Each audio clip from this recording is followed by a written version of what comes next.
What's the easiest choice you can make? Window instead of middle seat? Picking a vendor who sends a great gift basket? Outsourcing business tasks you hate? What about selling with Shopify?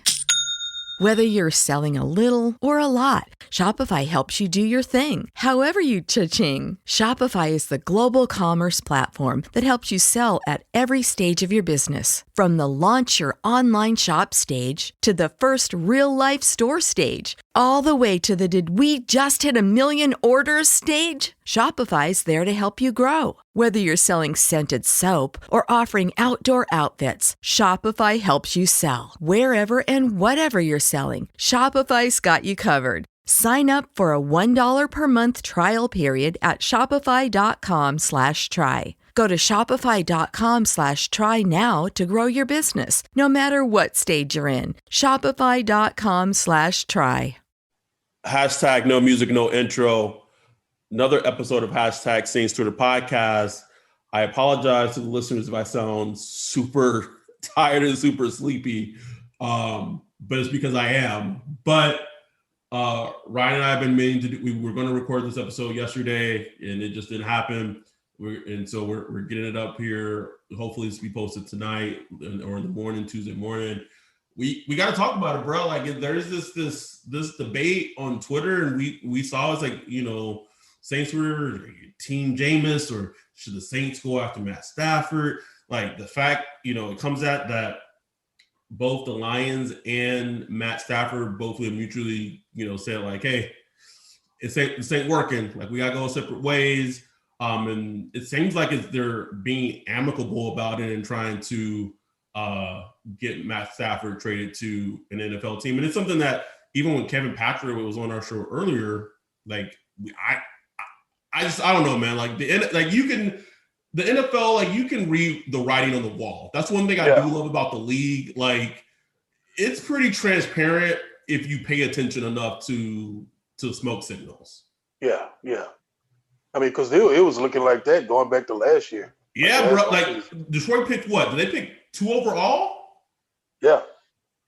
Bruh, they're moving on from Matt Stafford now, and they could have had. I don't know, this is all hindsight, but they could have had Justin Herbert. Come on, bro. Yeah, bro. Hey, listen, gotta make them the big boy decisions, boy. Bro. And Jeff Okudah just looked. I mean, that could have been Matt Patricia, but man. He just. And I love Jeff Okudah as a prospect, bro. His prospect team looked good, but woof. Bro. But there's this debate raging on. I mean, the Bucs are going to the Super Bowl, and like Saints Twitter is just an upheaval. I've been having to give it a break, bro. Like I peek in, you know what I'm saying? Retweet, do a little quick laugh, and I get the fuck out of here, bro. Saints Twitter been like for a week straight since we lost that game. Saints would have been off the fucking hook, dog. It's just mad upheaval. There's like all these fights going on. There's the Jameis versus Matt Stafford, you know, debate. We'll talk. That's what our episode's about. There's like actual Saints fans and just people who are just fans of Drew Brees that are debating each other. And that's been going on all week. Like you got the hardcore like Drew Brees fans. And then you got like the pissed off Saints fan is like, fuck Drew Brees, man. You know what I'm saying? And then like there's also like a generational gap because I've been seeing like, oh, these young whippersnappers would have made it back in our day. Like they tweeting through it, bro. Like the whole TL, they just tweeting through it, dog. It also doesn't help that the Bucs, who the Saints beat twice but then lost in the playoffs, are going to the Super Bowl. And there's a lot of I tweeted it. The Super Bowl is the almost Saints quarterback bowl, bro. Oh man. Could have had either one, man. What, bro? But so I saw someone ask this on Twitter. I saw a couple of people on Twitter ask this question, and they were just like, how do you emotionally, like they weren't asking me directly, but it was just like, how do you emotionally disconnect from this team? And I think you said it perfectly. It's like, as a person, you have to find a passion in your life outside of football. Like you can't eat, sleep, breathe the Saints. Like we have a Saints podcast, and neither of us like I don't, you know what I'm saying? Like I don't wake up thinking about this. You know what I'm saying? It's just yeah. You like the NFC Championship game put so much perspective in my life because I hated how a football game made me feel like for a month, bro. Like it exactly. It's different. It takes different things for different people, but you said it. Right. You have to find something outside of football that you're passionate about in your life, and just enjoy the ride. Like enjoy the drama, but to not have that feeling of your life dictating if they win or lose. Like you that's a bad place to be. And look, I think some Saints fans feel, and I felt this way. It's like you think if you disconnect a little bit, that means you won't enjoy it as much, or you won't. You know what I'm saying? It's like you won't enjoy football as much, or you won't be a good fan anymore. Fuck all that shit. I still enjoy the shit out of football. I still enjoy the fuck out when the Saints win. I still enjoy. Yeah, man. I enjoy the city when the Saints win it. I mean, come on, man. You still gonna enjoy it, but you just got to like you really on a psychological level. Really have to just kind of investigate yourself and do like a internal inventory of what you find important mentally and emotionally and all that shit. It's not like easy. It's not like you just wake up tomorrow and be like, no, you got to like work on yourself and you do think about like what's really important to me, like what's really important. And you just got to knock the Saints down a couple pegs, man. You just got to knock them down a couple pegs to the point where when you wake up on Monday after a terrible loss, you just hop up like, oh, time to go, another day. Right? No, let's get. Listen, I'm going to tell a story on this podcast. I don't even think if you know this. It's a story that only very few people know because it's for me as a person, as a man, as a father, it's one of my worst, one of top 5 worst decisions I ever made my entire life. Like it's that bad, right? And so this is talking about fandom, right? Let's talk about fandom. Let's go back to 2009. And Saints are undefeated. They have this huge matchup against the Jets. I think that both teams were 4-0. Big game on CBS. It was Phil Simms and Jim Nantz. Rex Ryan and his bravado was going against the Saints. And it was a big game. I remember it very vividly. Like they had Thomas Jones and all this. And that was a Mark Revis. And that was I believe it was the Mark Sanchez first year. So at this time, my now ex-wife is pregnant with our daughter. So I don't remember. So this is probably week 4. So maybe this is maybe September, October. I don't know. I can look it up and give you the exact date, whatever. And pregnant with our daughter. I'm not going to put all our business on Front Street or all her business on Front Street, but maybe an hour before the game, hour and a half before the game, she was like, hey, at this point, she's probably 5 months along-ish, 4 or 5, something around there. I don't know. She's like, hey, I'm not feeling like the best. I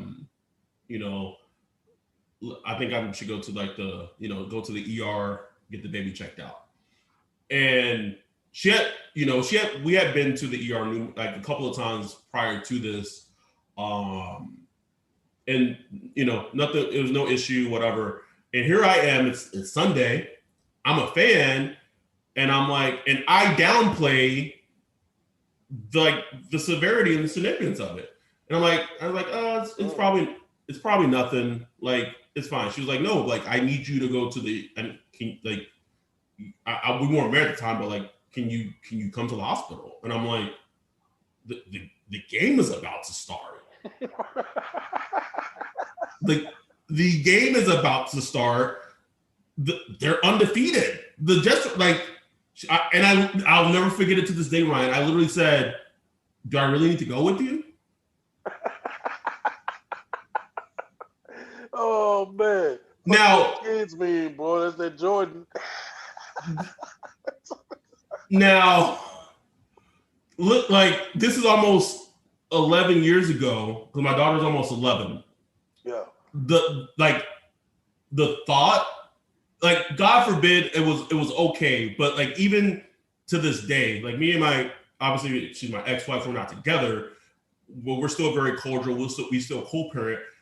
And she hated my obsession with football. She hated it. And she points to that example saying, like, I was pregnant with your child and you didn't even go to the hospital with me. And I had like legit concerns about our child. Like looking back on that, 11, like I was 20, 21, super young as fuck. Like that's embarrassing. Yeah, like, man. To see like where I am in my life and how much I care about my kid and my daughter, and to think that I couldn't go to the hospital with the mother of my child because she had legitimate, like there are so many things, but even, which is crazy. So that happened in 2009. It wasn't until 9 years later in the NFC Championship game that I realized, what the fuck am I doing? Exactly. It took me 9 years. Like, so if you can hear that story, like if you're listening to this podcast and you're thinking, Jesus fucking Christ, Adam, like what the fuck? Like what the fuck were you thinking? Yo, disconnect from the Saints. It is possible.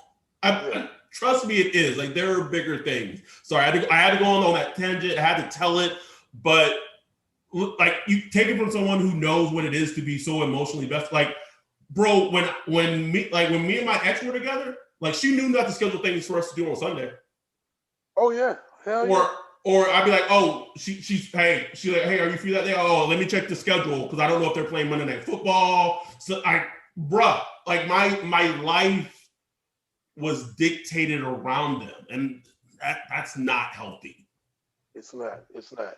And I went through the same thing, man. Like me and my wife, she used to know not to don't fuck with me while I'm watching football. Don't do it. And she would be like, she would tell me she would be nervous. Like she didn't want the Saints to lose, not because she cared, because she's a Saints fan, but she's not. She's not hardcore like me, but she's a Saints fan. But she didn't want them to lose, not because she didn't want them to lose. She didn't want them to lose because of the way it'll affect me. Yes, and the way it affects you by proxy, it affects her because when you're upset as a man, your team does bad. All it takes is your girl saying that one thing, and the Saints just lose, and you like, what the? Oh. Come on, man. You're in a shitty mood on a beautiful Sunday. You're in a shitty mood. It's like, why are you in a shitty mood, bro? You know what I'm saying? Because a sports team lost. So yeah, like. All right. We covered that enough. All right, bro. Sorry, I just had to go down that aisle because it just. I feel like I see all these tweets and I just look at. I was like, man, these people are so like they haven't gotten there yet. Like that enlightenment, like, it hurts me for them. Like people are hanging up like everything Michael Thomas tweeted during fucking Tampa Bay. Oh man. I mean, they're going to all the Saints players. Saints players just enjoying life. They're like, yeah, way to go, Tampa Bay. Y'all doing y'all thing. PJ Williams, Cam. Here's the thing that people got to realize as fans. Listen, I get that they're division rivals, and listen, I will tell you this: you as a Saints fan probably hate the Bucs players more than Saints players dislike the Bucs players. The NFL is a huge fraternity. These players work out together in the off season. They like it. They play each other in college. They know each other. It's just like it's a brotherhood. And so I get it. Like they're division rivals, and you're like, yo, they're going to the fucking Super Bowl. But like on the other hand, as a player, they realize the grind and the effort that it took to get there. I get it. It's a bad visual, because it looks like you guys do it. But like you got to look at it from the other lens of it too. Exactly. So so if the Saints players could disconnect, God damn it, you could disconnect too. Come on, man. Like, bro, the Saints players had disconnected as soon as that game was over, bro. That game was over. Moving on. Yeah. All right, let's talk about it. This debate that I've seen going back and forth on Twitter about Stafford or Jameis. We're not gonna talk about Aaron Rodgers. We're not gonna talk about Deshaun Watson. Let's just keep it because unlike Aaron Rodgers and unlike Deshaun Watson, I do think that the Saints acquiring Matt Stafford is very it's in the realm of possibility. Absolutely. More so than getting a Watson or getting a Aaron Rodgers, you know what I'm saying? Yeah. So, and I'm going to start the conversation with this. And I get the issues that come with him in terms of injuries, durability, things like that. But the sense I got on Twitter is, have people in Saints Twitter like actually watched Matthew Stafford like as a player? Like have they? Like I got the sense that like no one's like seen him play. Like yeah, it was weird. It was weird to read. Like people were like, oh, wait, Matthew Stafford's going to cost a first round pick? Ew, no. Right. Do we know who we drafted in the first round last year? I saw things like, oh, he's pretty much the same player as Jameis Winston, and I was like, come on, man. I was like, look, come on now, like, you know what I'm saying, like, look, like I get it, like, just, Matthew Stafford, he's not, it's not like he's had a bunch of key wins, never won a playoff game, barely been to the playoffs, shitload of losses, team just hadn't been good. Like I get that point of it, but remove all that. He's a good fucking quarterback, man. He's a franchise quarterback. There's a reason, the Lions have kept him all these years. It's like he's a legitimate franchise quarterback. He's one of the few bright spots of the team. You know what I'm saying? He's a legitimate franchise quarterback that's thrown, he's thrown for big touchdowns, yards, he's won big games. But, his team has been absolute shit. Whole organization has been absolutely shitty. But look, like as far as like comparison to Jameis, and I'm like a Jameis fan. I mean, if you listen to this podcast, I wanted to see Jameis start, man. Like I was a Jameis fan, but it's just not a major comparison. I mean, you talk about Jameis. Jameis is a guy who we all laughed at a year ago. Jameis is a guy eating the W's. Jameis is a guy that always was, put up prolific numbers, but was just always did things that made you lose games, And I'm not saying that that's what he would be if he, started for the Saints, but you have to you're trying to make that projection. You're trying to say Jameis is going to be a different player under Sean Payton. Well, with Stafford, it's like you know what you're getting. You don't need to be a different player, right? I feel like be healthy, and No, so I was just saying, like, I feel like everyone's putting this projection on Jameis. Yeah. Of like, well, like Sean Payton, like someone made a good point on Twitter. Was like, have we seen? I mean, yeah, what he did with Teddy and what he's done with with Taysom against, but like, besides Drew, like we just haven't seen it, right? And I feel, and here's the big thing that we keep going back to, and you made a perfect point of this last podcast. Jameis is a free agent. Like he is not like, maybe they have a wink deal, or something like that. But all it takes is one team. Like, because think about it, there's gonna be. And I've been talking about this with you the last couple of days. There's gonna be so many teams in the quarterback market. It is gonna be flooded. All it takes is if the Saints and Jameis had a wink deal, and another team comes around and says, "Hey, we'll give you $5 million more. We'll give you whatever it is." What's the saying from him to like, all right, well, bye. Like, I don't know. It's a game of musical chairs, man. Like, it could happen so easy and so quick. So just to think like, oh, he's just going to sign back with the Saints. I think so. I think he's going to sign back with the Saints, but it's not like a guarantee, at all. Like, at all. So, I mean, it's just a we'll see. But this is the situation we're in, man. We got one quarterback on the roster. You know what I'm saying? Oh boy. Oh boy. Yeah. A quarterback-ish. You know what I'm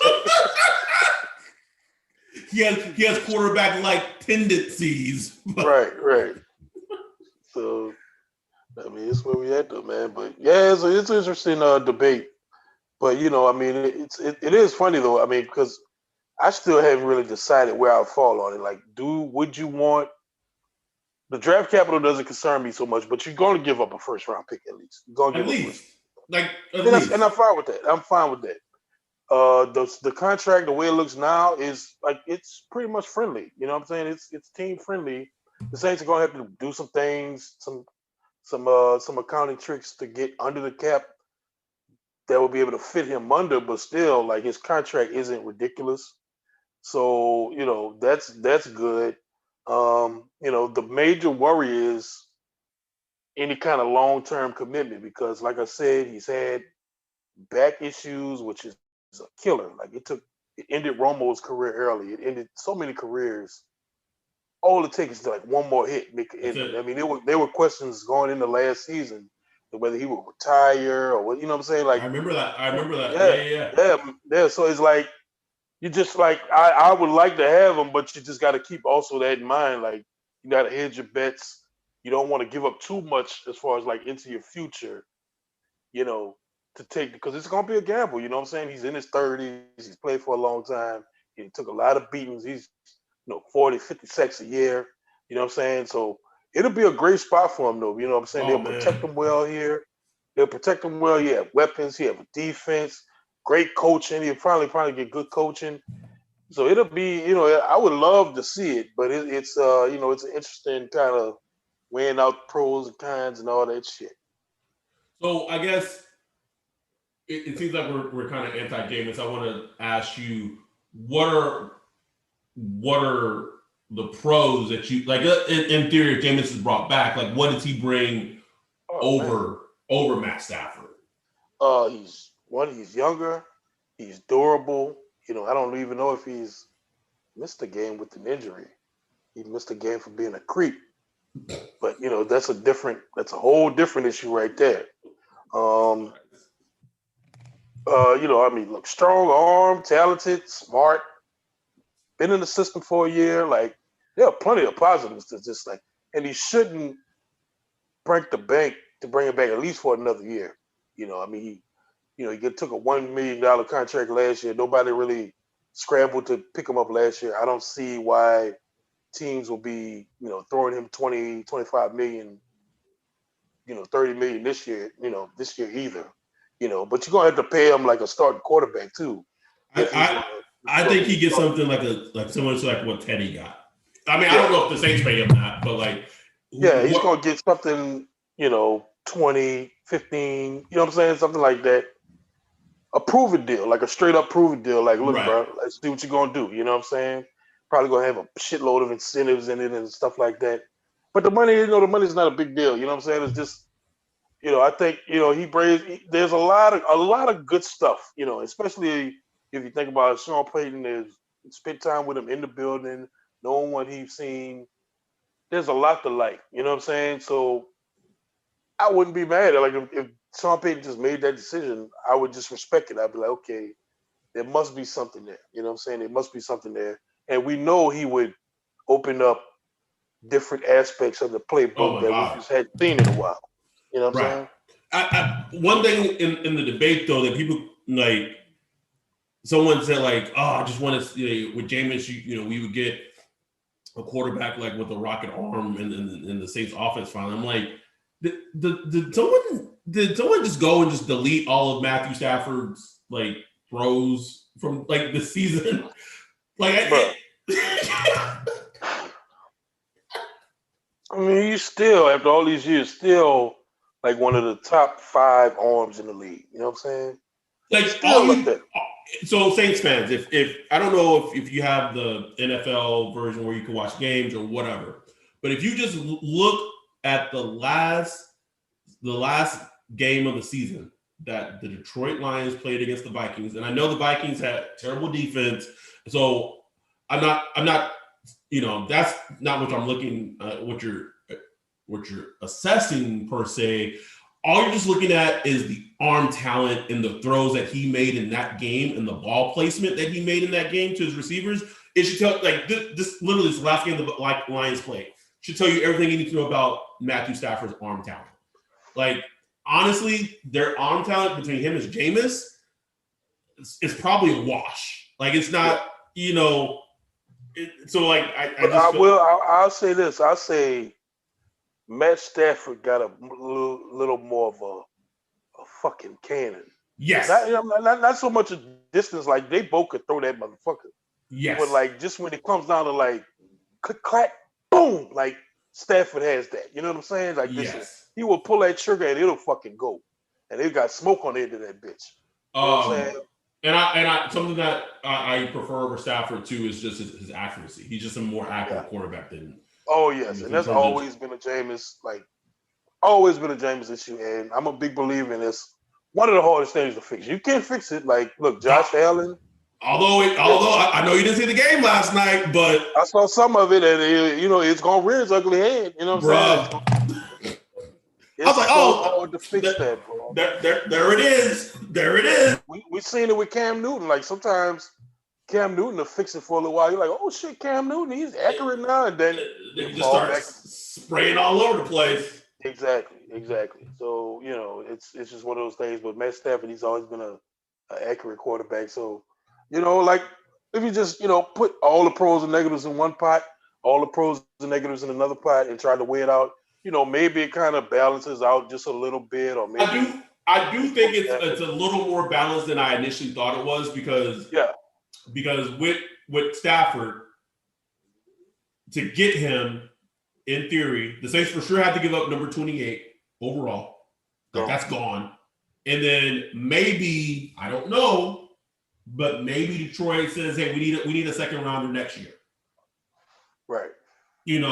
With Jameis, if the Saints are able to, wink, wink, nudge, nudge type of thing deal in place, you're not giving up any draft capital.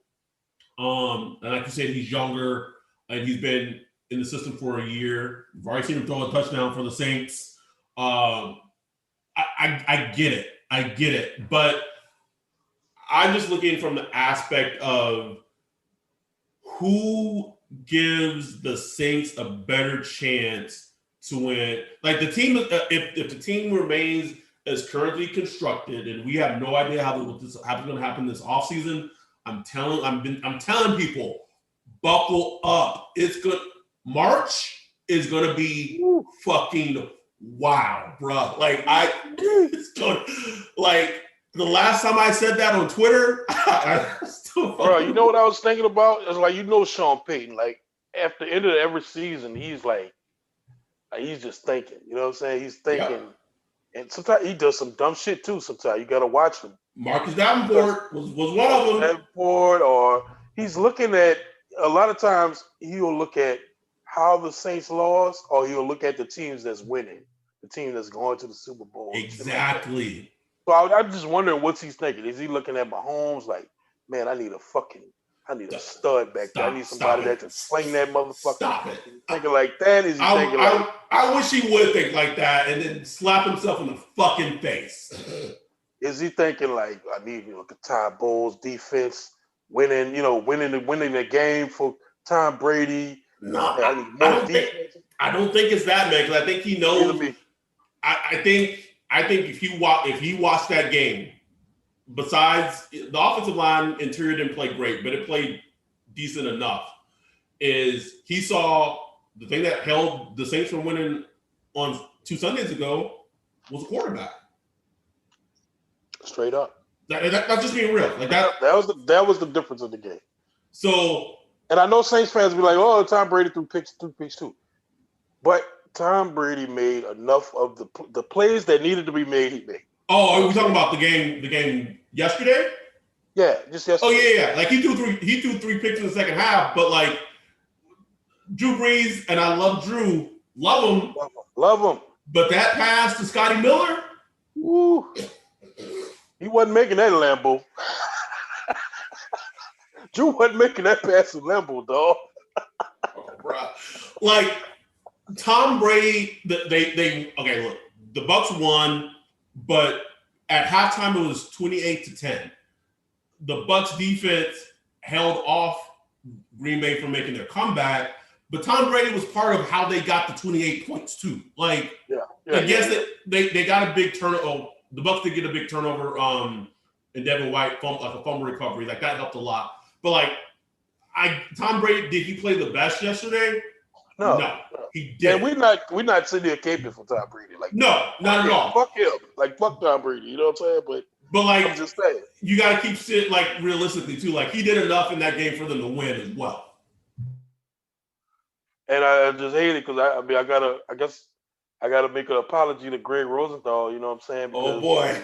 You know what I'm saying? Like, yeah, I was getting a little heated on Twitter.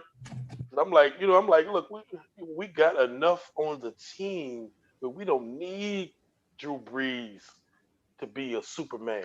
You know what I'm saying? And, I still do feel that way in some part. Like, we don't need Drew Brees. But I thought we had a little more out of Brees. We didn't need him to be Superman, but we didn't need whatever. Like, and here's another, like, not to go back on the Bucks game, but like, he has made so many un-Drew-like plays, like those misses to AK. Like, I don't know who that quarterback is. You were waiting for it to come back, like, you know what I'm saying? Like, remember the Vikings game, playoffs, the Minnesota Miracle game? Oh, he had a terrible first half. You know what I'm saying? First half, God, killer. But that second half, was just. That's one of his best 2 quarters. Man, bro, probably his last best 2 quarters in the playoffs when you think about it. Yeah, it was, because I still remember that fourth down to Willie Snead, bro, and like, man, we was fucking sweating, and Drew just like, damn, you know what I'm saying? Just a beautiful out, and he had to make that throw, and it just was on a rope. Oh, Jesus, you know what I'm saying? And it just wasn't there no more, man. Like, it wasn't there. The touchdown, he couldn't handle pressure anymore. Yeah, that's the big thing I really took away from that Bucks game. Like, it was and that's another but that's another thing that's going back to when I was thinking about what Sean Payton looking for. To me, like, that's what we're looking out for as a QB, whoever the QB is going to be for the Saints in this league. With how talented defensive lines are, you can't be stacked in the pocket, bro. You have to be creative in the pocket. That doesn't mean you got to be Lamar Jackson, but you have to be able to create. Like, you have to be able to have some creativity when the play breaks down, when your left guard is peaked, or you know what I'm saying, or having a seizure, or whatever. You gotta have. There's gonna be 3 or 4 players in the game where they just have to create something. Think of Patrick Mahomes versus the Saints. If anyone saw the game, the AFC Championship game last night, he makes 2 plays. I know you didn't watch it, but he makes 2 plays where I believe it was Jerry Hughes or somebody's coming on a blitz, and they kind of have him, and he has the fucking wherewithal to, before he gets sacked, he throws like a 20-yard strike down the field. That's like, those are the keys to me. It's not so much. It is, man. Can he throw, 30, 40 yards and all that shit? Like, those are great. Like, don't get me wrong, but it's those little creativity plays that a defense can't really do nothing about. No, but it's a backbreaker. It's a backbreaker, and that's what the Saints need right now. That's what the Saints need. So, who provides that? Is it Stafford? Is it Jameis? Is it, one of these rookies coming out? I don't know, man. It's just. Can I just? Patrick Mahomes' 3rd AFC Championship game was yesterday. He's going to his 2nd Super Bowl in a row, bro. Like, he was Drew been to 3. You know what I'm saying? Yes, he's been to 3. Patrick Mahomes was an offsides away from going to 3 Super Bowls in a row, bro. Like, that's crazy. That's crazy, bro. Like, people don't I know people hate how much, like, and I get it, it's kind of like the LeBron thing. I know people hate how much the media like sucks him off and praises him. Like just step away from that. Drew Brees has been in the league how long? And he's only been to one Super Bowl. So, same thing for Aaron Rodgers, by the way. Same thing for Aaron Rodgers. Same thing. Patrick Mahomes is going to his second. It was one defensive fumble or defensive fuck up away from going to 3 Super Bowls in a row. And this motherfucker Tom Brady. Come on, man. Since he was 37 years old, he going to his 4th fucking Super Bowl, bro. That is wild. This is 37. He is playing in his 10th Super Bowl. Bro, that is almost an entire season worth of games, Ryan. That don't make no fucking sense, bro. That don't make no sense, man. His 10th. Like, that's like, there should be a law. There should be a law, man. That's not fair. It's not fair, man.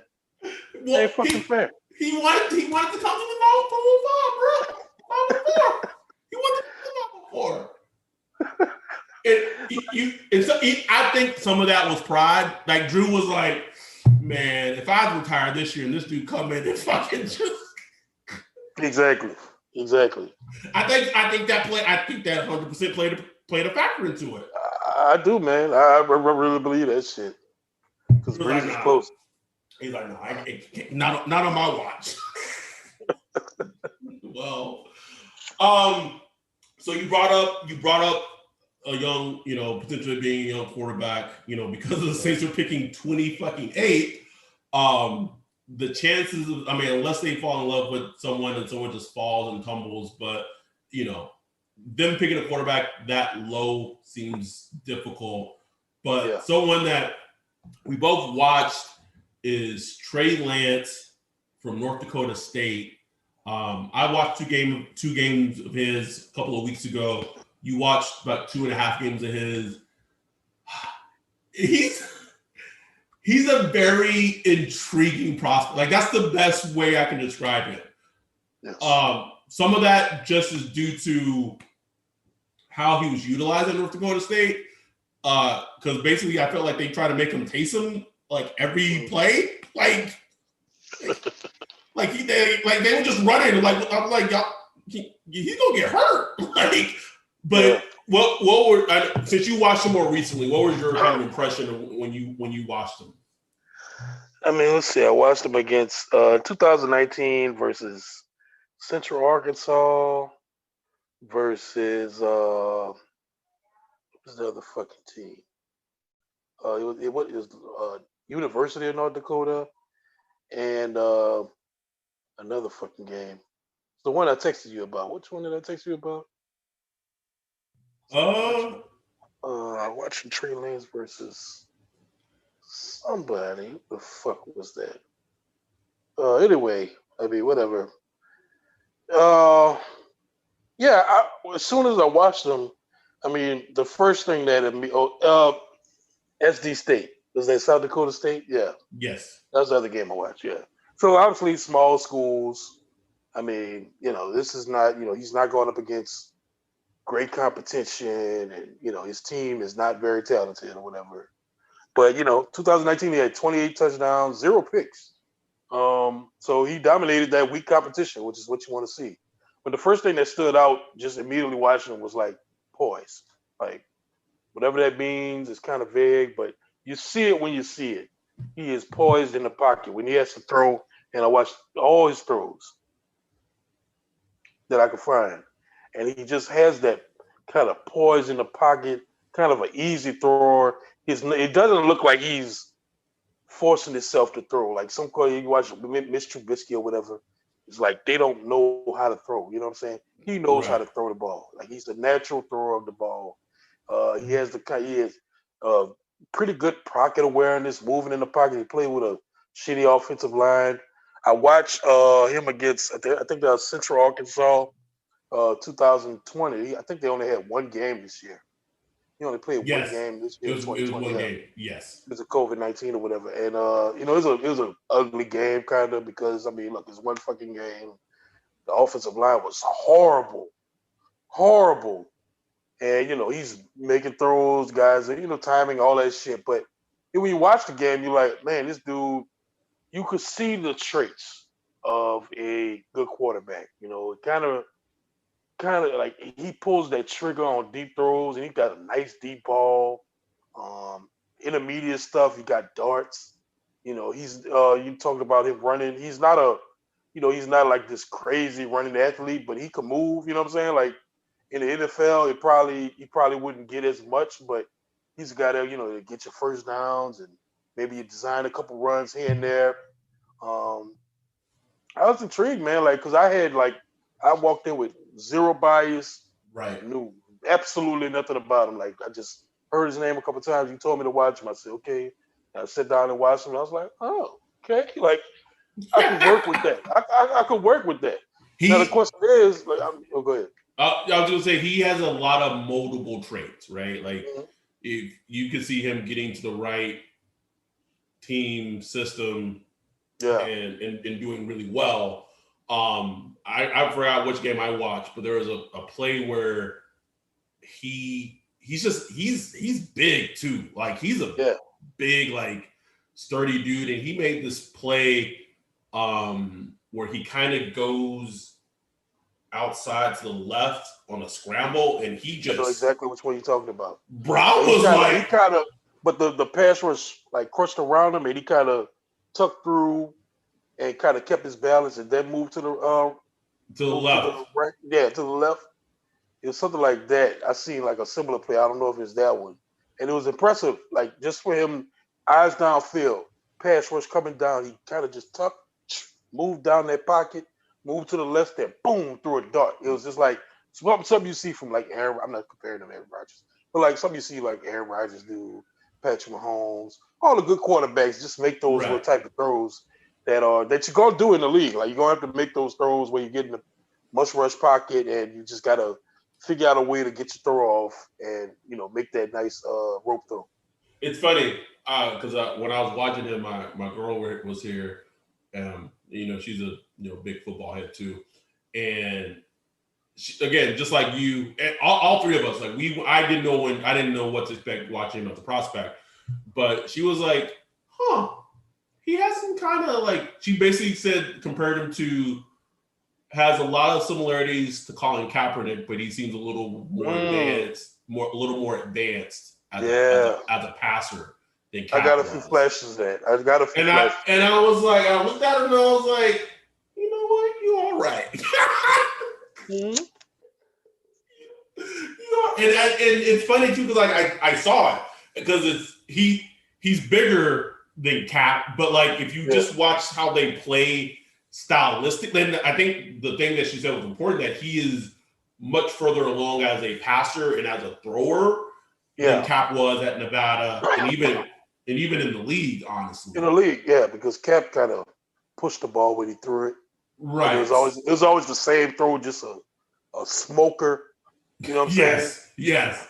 Um, Where I saw with Trey, like he changed his touch level on different Yeah, passes. yeah, man. You know, He's a much better. But like I think just the the running ability and the rushing yeah, and kind of like they both kind of run when they're running like gazelles, type of. yeah.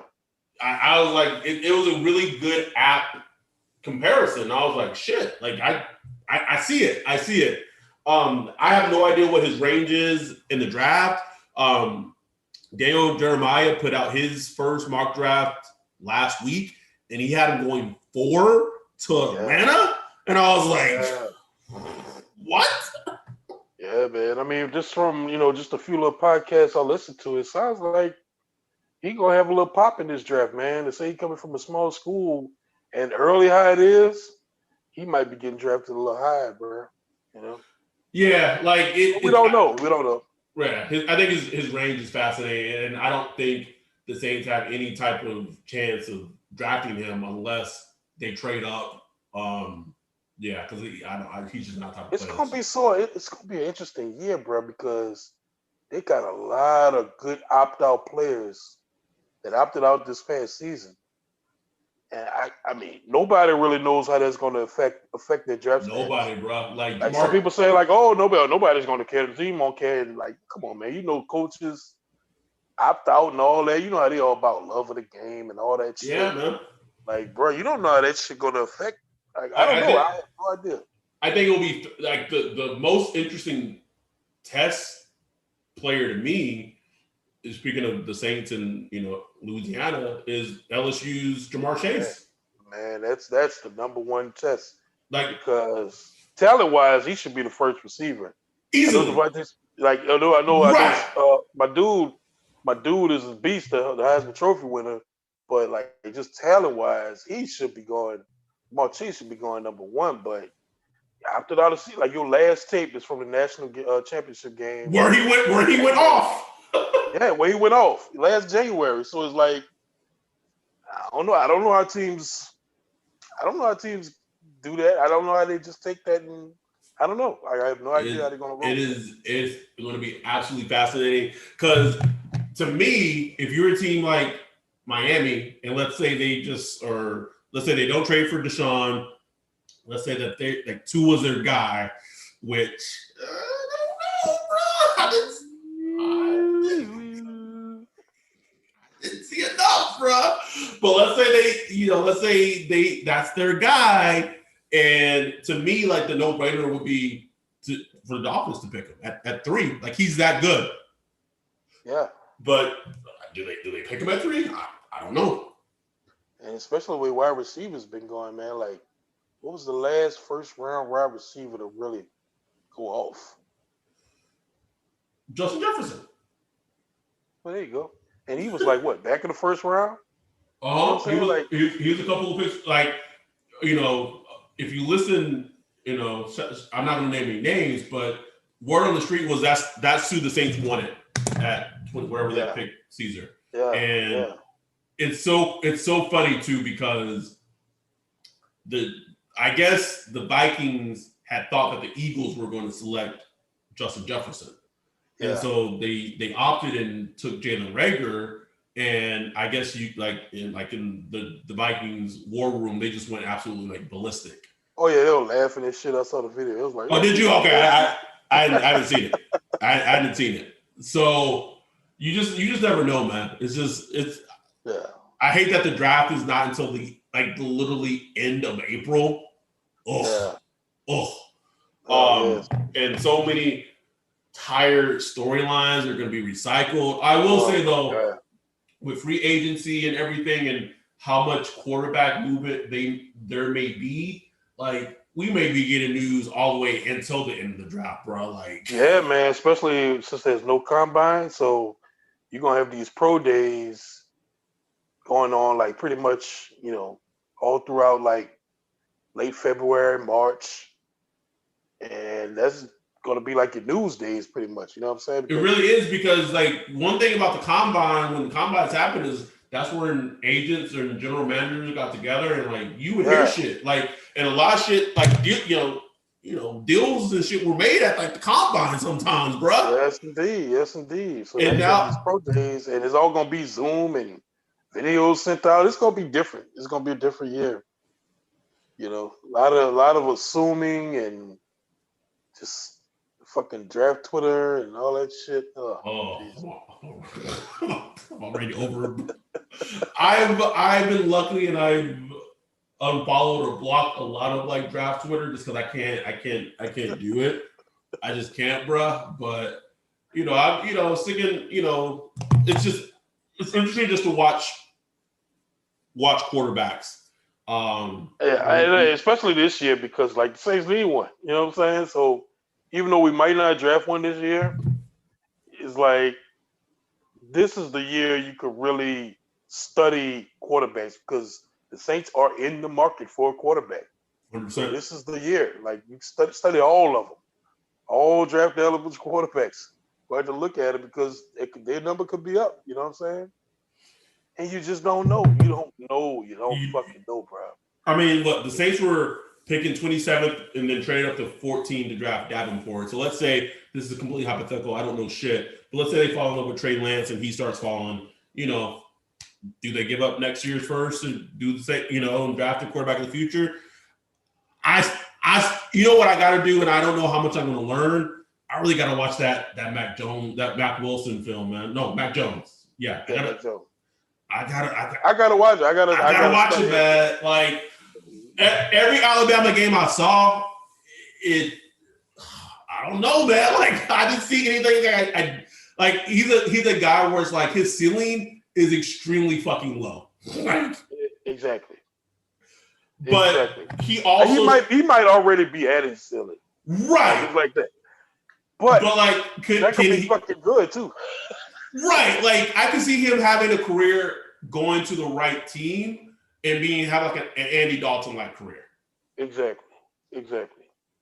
Like maybe better, Maybe. I don't know. I'm just saying, like, and I know it's hard to evaluate him because of everything that was around him at Alabama, but I didn't watch a lot of Alabama games, but like the ones I did see, I was like, man, like he's good. Like, why is like like I feel like I'm kind of scared to say it, but like I was like, he's good. That is the whole Alabama quarterback thing, man. And I get it because I come from it too. It's like, do I trust this motherfucker?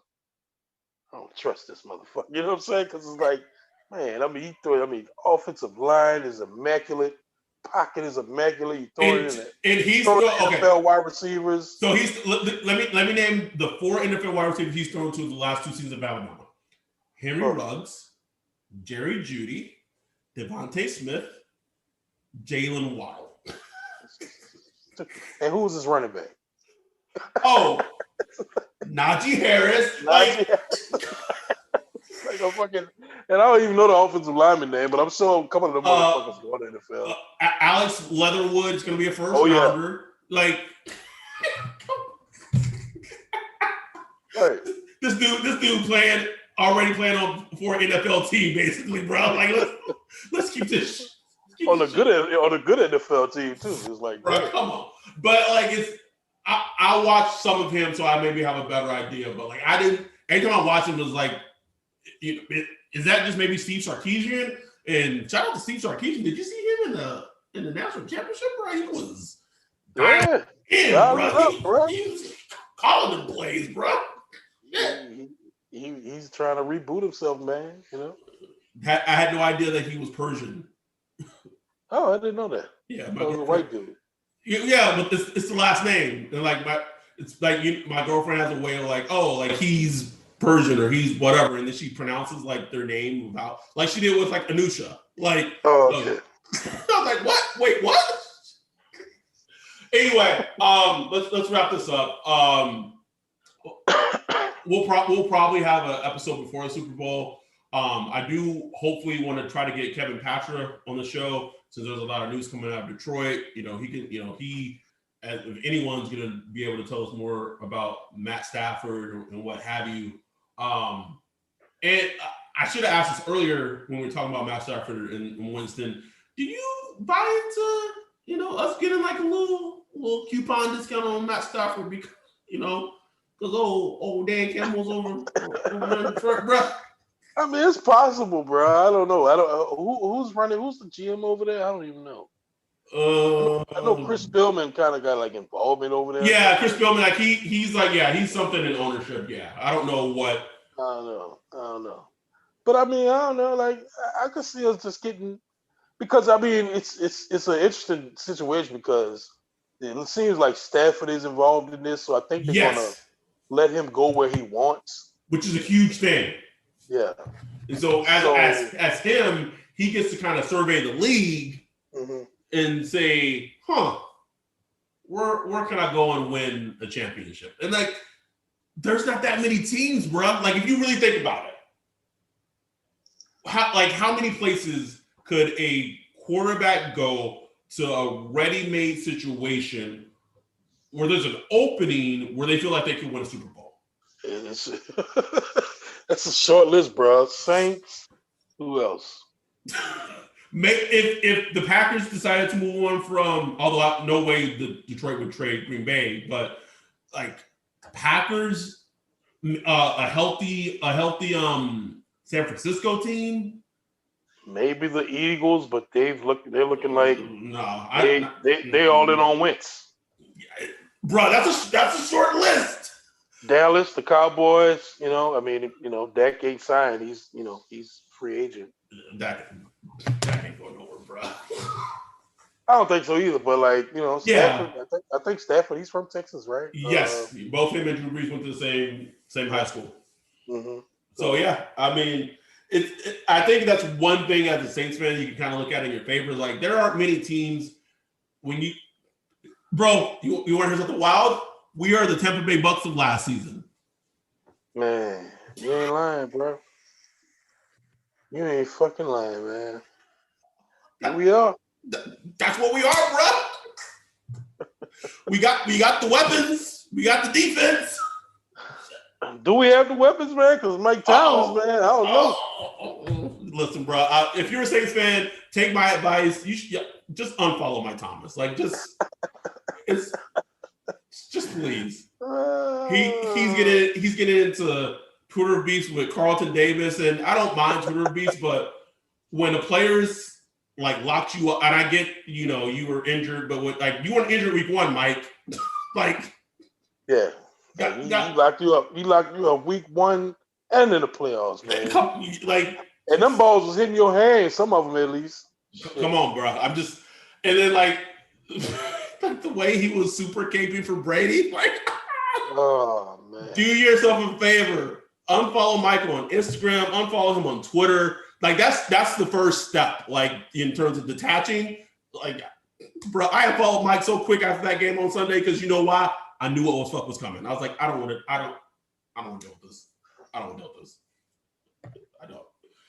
But yes, in theory, yes, we do have the weapons. In theory.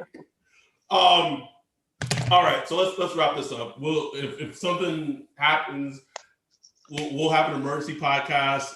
It sounded like they were going to start working out the trade and all that starting like this week. So it wouldn't shock me if there was a deal or agreement reached where it's one of those, I believe it was like the Alex Smith situation when the Chiefs traded him to the Redskins. But yeah, it couldn't be made official until the league year opened. But that shit was like announced like a month before the league started. So it wouldn't shock me. Whoever Matt Stafford gets traded to, it may be a deal like that. Anyway, we're gonna try to get Kevin Patra on here. From NFL.com, talk about Lions, talk about Matt Stafford. Just him as a player and things like that. And then I'm gonna get you on record right now. Who you got? Chiefs, Bucks. Chiefs. Yeah. I wish it was a lot easier for me to root for the Chiefs, but like they have so many piece of shit people on their team. Like I can't outwardly root for them. But yeah, I don't think it's going to be particularly close either. Yeah, I mean I ain't rooting for nobody in this one. No. But, I just think the Chiefs. Patrick Mahomes. Like I don't know. That's my analysis. That's it. That's my analysis. Don't bet against 15. They could be down 18, 20 points going into the fourth quarter, and I'll still be like, Mahomes got this, bro. That is absolutely wild, bro. When Buffalo went up 9-0, I was like, no, bro, come on. I saw that. I was like, oh no. Come on now. All right, we're gonna get out of here. We'll hopefully have some more episodes coming up. We're gonna dig into draft season is approaching, so Ryan and I are gonna formally do episodes of us diving into some prospects. If you want a prospect, we'll probably put it on the Twitter side of like what prospect we should really dive into. Give three options, and then we'll dive into that that said prospect.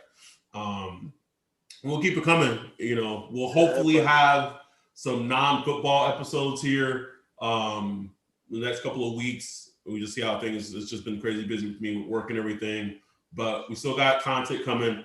And then we'll figure out. Like no one's really reached out regarding the mask, even if you are a subscriber or donator. So we'll figure out how to get those out to those who want a mask, and until those suppliers up. So with that, we're gonna get out of here. Enjoy not having to think about football this upcoming weekend. Like, you just fucking chill. Like, just chill. Although, bro, there's one more football game left, and then we don't got shit. Yeah, man, but fuck it, man. You got nothing to do this weekend, man. Go ahead and barbecue, boil some crawfish or some shrimp or something. Enjoy the weather. Beautiful outside. Fuck them Saints, man. Don't worry about them. No, they don't worry about you. Don't worry about them. So with that, we're gonna get out of here. We out. Peace. Denim is in demand at Plato's Closet in West Ashley and North Charleston. Get cash on the spot for everything denim. Bring in your trendy and classic styles of gently used name brand denim. Get paid for your denim shorts, skirts, jackets, jeans, and more. We're looking for denim that is blue, black, or a bold color, and jeans in styles like mom jeans, bootcut, baggy, flared, and ripped. We want everything denim. Sell your denim for cash at Plato's Closet today. Plato's Closet, located in West Ashley on Sam Rittenberg Boulevard and North Charleston on Rivers Avenue.